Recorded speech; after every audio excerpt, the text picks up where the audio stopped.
rongisõit.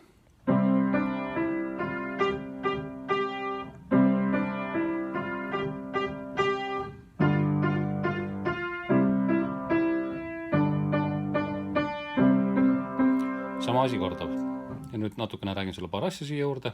Paremas käes sul on vaja 5 nooti, mis kõik on üksteise kõrval. Ja selles kasutad 5 sõrme.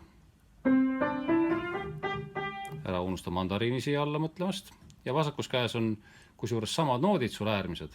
Näed, siin on C ja G, siin on ka C ja G.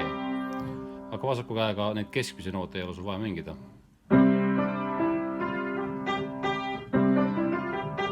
Ja nüüd vasak käsi hüppab G ja D peale ja tagasi. Nüüd teine osa algab sama selle saatega.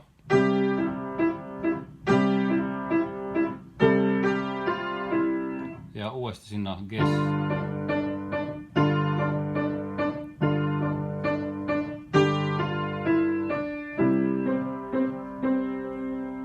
Nii see lugu käib.